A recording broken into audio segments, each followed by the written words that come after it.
Thank you, sir, for your inspiring words. It is now my pleasure to invite our PTA President, Mr. Sebin John, a person known for his dedication, leadership, and unwavering support for both the school and its students. I now invite Sir for the felicitation.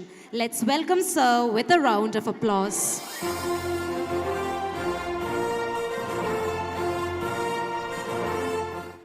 എത്രയും ബഹുമാന്യനായ chairman Shri Varkey Abraham കാച്ചാട്ട് അവർകൾ, പ്രിയപ്പെട്ട principal Sunitha Satheesh, എൻ്റെ അത്രയും പ്രിയമുള്ള മാനേജ്മെൻറ്റിൻ്റെ ഉത്തരവാദിത്തപ്പെട്ടവരിവിടുണ്ട്, മാതാപിതാക്കളുണ്ട്, അധ്യാപകരുണ്ട്, അനധ്യാപകരുണ്ട്, എൻ്റെ അത്രയും പ്രിയമുള്ള വിദ്യാർത്ഥികളെ.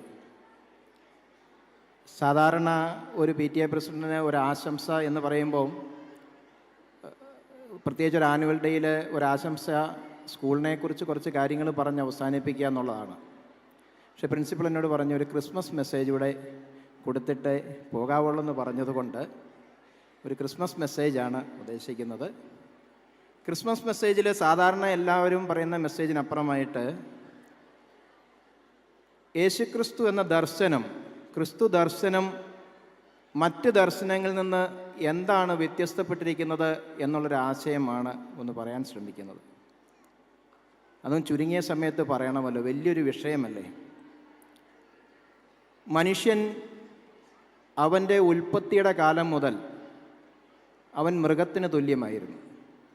അവിടെ നിന്ന് ഒരു 10,000-10,000 വർഷങ്ങൾ മാത്രമേ ആയിട്ടുള്ളൂ മനുഷ്യൻ്റെ ചിന്താതലങ്ങൾക്ക് മാറ്റം വരുവാൻ തുടങ്ങിയിട്ട്.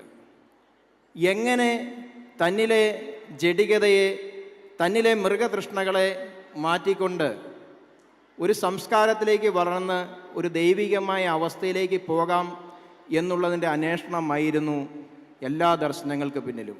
അത് ഉപനിഷത്തായിക്കോട്ടെ, അത് കഴിഞ്ഞ് കടന്നു വന്നിട്ടുള്ള ബുദ്ധദർശനമായിക്കൊള്ളട്ടെ, ജൈനദർശനമായിക്കൊള്ളട്ടെ, ഈ ദർശനങ്ങളുടെ എല്ലാം ആകത്തുക കണക്ക് കൂട്ടുമ്പോൾ മനുഷ്യൻ്റെ ഭൗതികമായ വളർച്ചയിൽ എങ്ങനെ ദൈവതുല്യമായി മനുഷ്യന് ഉയരാം എന്നതിനെക്കുറിച്ചുള്ളൊരു ചിന്തയായിരുന്നു. ഇതിനകത്ത് ജൈനദർശനവും ബുദ്ധദർശനവും ഒക്കെ നമുക്കറിയാം.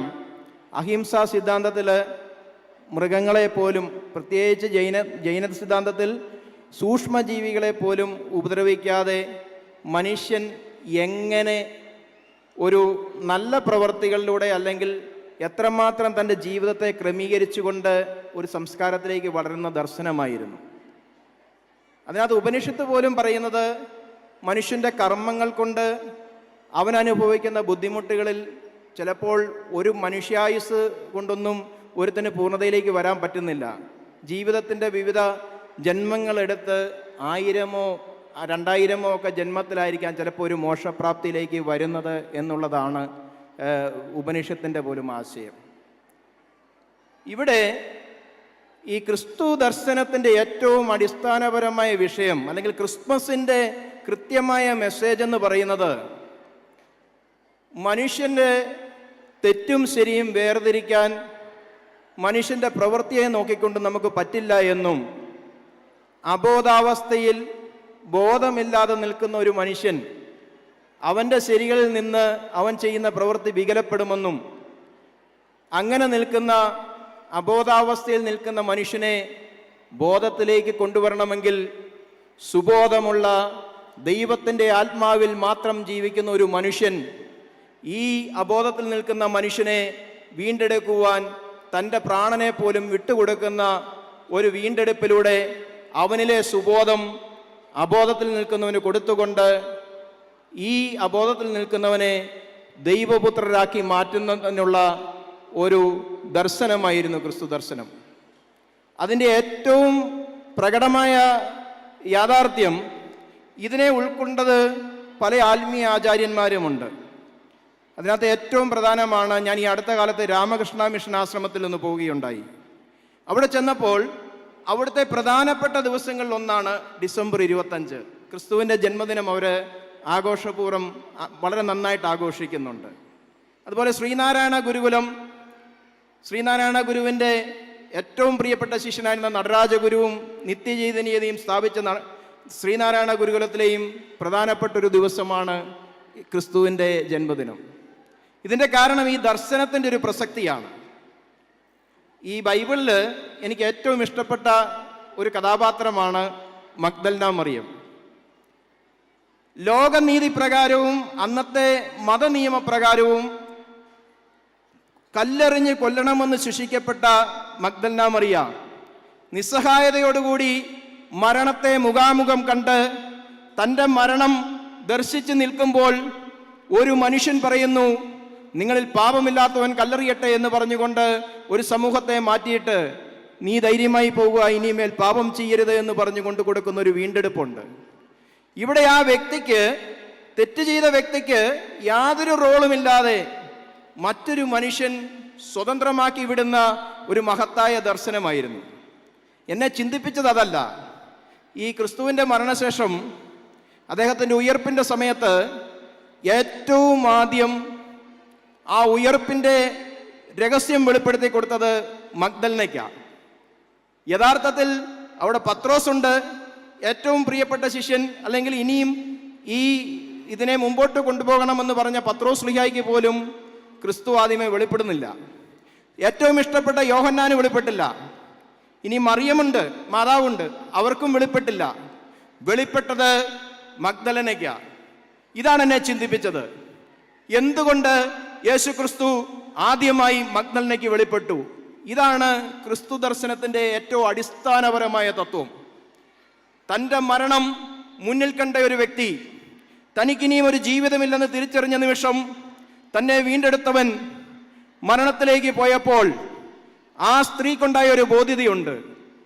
എന്നെപ്പോലൊരു പാപിയായ ഒരു വ്യക്തിയെ മരണത്തിൽ നിന്ന് ലോകനീതിയുടെ മുമ്പിലും ദൈവനീതിയുടെ മുമ്പിലും മരണത്തിന് വിധിക്കപ്പെട്ട എന്നെ വീണ്ടെടുത്ത് പുതുജീവൻ നൽകിയതിൻ്റെ പേരിൽ മാത്രമാണ് ഈ നന്മയുള്ള മനുഷ്യൻ, എന്നെ പോലെയുള്ള അനേകരെ വീണ്ടെടുത്തത് കൊണ്ടാണ് ഈ നന്മയുള്ള മനുഷ്യൻ മരണത്തിലേക്ക് പോയത് എന്നുള്ള മഗ്ദലനയുടെ ഉറച്ച ബോധ്യമാണ് അവളെ ഉറങ്ങാൻ പോലും സമ്മതിക്കാതെ ആ കല്ലറയുടെ മുന്നിൽ കാത്തിരിക്കുവാൻ അവളെ പ്രാപ്തരാക്കിയത്. അങ്ങനൊരു വിശ്വാസത്തിൽ നിൽക്കുമ്പോൾ ഏത് ദൈവത്തിനാണ് അതിൻ്റെ മുമ്പിൽ പ്രത്യക്ഷപ്പെടാതിരിക്കാൻ പറ്റുന്നത്? ഇതാണ് ക്രൈസ്തവ ദർശനത്തിൻ്റെ അടിസ്ഥാനപരമായിട്ടുള്ള വിഷയം. ഒരു വ്യക്തി തൻ്റെ ജീവിതത്തിന് താൻ ലോകനീതി പ്രകാരവും ദൈവനീതി പ്രകാരവും മരണത്തിന് വിധേയപ്പെടേണ്ടവളാണ് എന്ന് ചിന്തിക്കുന്നിടത്ത്, അതിൽ നിന്നൊരു മോചനം, എനിക്കായി ഒരു ക്രിസ്തു ജനിച്ചിട്ടുണ്ട്, ആ ക്രിസ്തുവിനാൽ എനിക്കൊരു വീണ്ടെടുപ്പുണ്ട് എന്ന് ചിന്തിക്കുന്നിടത്ത്, ഈ ജന്മത്തിൽ തന്നെ പൂർണ്ണമായ മോചനം നൽകിക്കൊണ്ട് ഒരു പുതുജീവിതം ലഭിക്കുമെന്നുള്ള വിശ്വാസമാണ് ക്രിസ്തു ദർശനത്തിൻ്റെ കാതൽ. ഇവിടെ മഗ്ദലനയിലൂടെ ക്രിസ്തു വീണ്ടും പുനർജനിക്കുന്നു. അങ്ങനെ ഒരു അനുഭവം കിട്ടുന്നയാൾ, ആ ആളിലൂടെ വീണ്ടും വെളിപ്പെടുന്നത് ക്രിസ്തു സാക്ഷ്യമായിരിക്കും. ആ സാക്ഷ്യം എന്ന് പറയുന്നത് തനിക്ക് കിട്ടിയ പുതുജീവൻ മറ്റു മനുഷ്യർക്ക് വേണ്ടി, ഇതേപോലെ കഷ്ടതകൾ അനുഭവിക്കുന്നവർക്ക് വേണ്ടി ജീവിതം വെച്ചു കൊടുക്കുവാൻ തയ്യാറാകും. അതുകൊണ്ടാണ് ഇന്നും ആ ദർശനം ലോകമെമ്പാടും നിൽക്കുന്നതിൻ്റെ ഏറ്റവും അടിസ്ഥാനപരമായ വിഷയം. അങ്ങനെ ഒരു ബോധ്യം ആരിലൊക്കെ ഉണ്ടാകുന്നോ അവരിൽ ക്രിസ്തു ജനിക്കുന്നു. ഈ ഡിസംബർ 25 എന്ന് പറയുന്നത് അങ്ങനെയുള്ളവരുടെ ജന്മദിനമാണ്. ഞാനിത് പറയുന്നത് എൻ്റെ അനുഭവത്തിൽ നിന്നാണ്. എന്താണെങ്കിലും എല്ലാവർക്കും ഈ ഡിസംബർ 25 ഈ വരുന്ന ക്രിസ്മസിൻ്റെ എല്ലാ മംഗളാശംസകളും നേരുന്നു. ഇനിയും സ്കൂളിനെ കുറിച്ച് കൂടെ ഒരു വാക്ക് പറഞ്ഞിട്ടില്ല, അതെനിക്ക് പോകാൻ പറ്റില്ലല്ലോ. ഗുഡ് ഷെപ്പേർഡ് സ്കൂളിനെ സംബന്ധിച്ചിടത്തോളം ഇവിടെ ഇരിക്കുന്ന എല്ലാ മാതാപിതാക്കൾക്കും അഭിമാനിക്കാം. ഞാനിത് പറയുന്നത് വെറുതെയല്ല. കഴിഞ്ഞ 6 വർഷങ്ങൾ ഈ സ്കൂളുമായിട്ട് ചേർന്ന് നിന്നുകൊണ്ട് ഇതിൻ്റെ ചലനങ്ങളെ ഓരോ നിമിഷവും മനസ്സിലാക്കിയപ്പോൾ, ഇതിൻ്റെ മാനേജ്മെൻ്റ് അടക്കം, പ്രിൻസിപ്പൽ അടക്കം, ഇവിടുത്തെ മുഴുവൻ അധ്യാപകരും ഒരുപോലെ ഒരുമിച്ച് നിന്നുകൊണ്ട് ഈ സ്കൂളിനെ ഒരു അന്താരാഷ്ട്ര നിലവാരത്തിലേക്ക്, ഈ ചെയർമാൻ എപ്പോഴും പറയുന്ന ഒരു കാര്യമുണ്ട്, ലോകത്തെവിടെ ഏറ്റവും നല്ല വിദ്യാഭ്യാസം കൊടുക്കാൻ പറ്റുന്ന സ്ഥാപനമുണ്ടോ ആ നിലവാരത്തിലേക്ക് ഉയർത്തുവാനുള്ള എന്ത് കാര്യവും ഞാൻ ചെയ്യാൻ പ്രതിജ്ഞാബദ്ധമാണ്. പ്രിൻസിപ്പൽ എപ്പോഴും പറയുന്നൊരു കാര്യമുണ്ട്, എനിക്ക് ഒരു ദിവസം ഈ സ്കൂളിൽ എന്ത് ചെയ്യാമെന്നുള്ളതിനെക്കുറിച്ച് എൻ്റെ ചിന്തകൾ നഷ്ടപ്പെടുത്തുന്നിടത്ത് മാത്രമാണ് എൻ്റെ എന്തെങ്കിലും ഒരു വിഷമകരമായ അവസ്ഥയെന്ന് പ്രിൻസിപ്പൾ പലപ്പോഴും പറഞ്ഞിട്ടുണ്ട്. അത്രമാത്രം ഡെഡിക്കേറ്റഡായിട്ട് കമ്മിറ്റഡായിട്ട് നിൽക്കുന്ന ഒരു വലിയൊരു മാനേജ്മെൻ്റ് ഉണ്ട് ഇവിടെ. കഴിഞ്ഞ കാലങ്ങളിൽ ഒരുപാട് പ്രതിസന്ധികളിലൂടെ പോയപ്പോഴും അതിനെല്ലാം അതിജീവിക്കാൻ ദൈവത്തിൻ്റെ അനന്തമായ കൃപ ഇവിടെ കിട്ടിയതിൻ്റെ കാരണം ഈ നേരും നേർമയും കൊണ്ടാണ്. ഇനിയുള്ള കാലത്തും അതുമാത്രമല്ല, കഴിഞ്ഞ വർഷം ഏറ്റവും ആദ്യമേ അഡ്മിഷൻ ഫില്ല് ചെയ്ത കേരളത്തിലെ തന്നെ എണ്ണം പറഞ്ഞൊരു സ്കൂളിലൊന്നാണ് ഗുഡ് ഷെപ്പേർഡ്. പല സ്കൂളുകളും അഡ്മിഷന് വേണ്ടി ബുദ്ധിമുട്ടിയപ്പോൾ ഏറ്റവും ആദ്യമേ തന്നെ മുഴുവൻ അഡ്മിഷനും ക്ലോസ് ചെയ്യാൻ പറ്റി എന്നത് അഭിമാനകരമായ കാര്യമാണ്. മറ്റു വിദ്യാഭ്യാസ സ്ഥാപനങ്ങൾ ഇന്ന് ഇതിൻ്റെ വളർച്ച കാണുമ്പോൾ വളരെയധികം അസ്വസ്ഥതപ്പെടുന്നുണ്ടെന്ന് പോലും നമുക്കറിയാം. അതൊന്നും നമ്മുടെ വിഷയമല്ല. പക്ഷേ എനിക്കൊരു കാര്യം മാത്രം മാതാപിതാക്കളോട് പറയാനുണ്ട്. നമുക്ക് അഭിമാനത്തോടെ പറയാൻ പറ്റും, നമ്മുടെ കുട്ടികൾ പഠിക്കുന്നത് കേരളത്തിലെ ഏറ്റവും മികച്ച ഒരു സ്കൂളിലാണ്. അത് ഗുഡ് ഷെപ്പേർഡ് പബ്ലിക് സ്കൂളാണെന്ന് പറയാവുന്ന തരത്തിൽ ഇന്ന് നമ്മുടെ സ്ഥാപനം വളർന്നിട്ടുണ്ട് എന്നുള്ളതിൽ അഭിമാനകരമാണ്. ഇനിയും ഇതിൻ്റെ പ്രവർത്തനങ്ങൾ വളരെ നന്നായി പോകട്ടെ.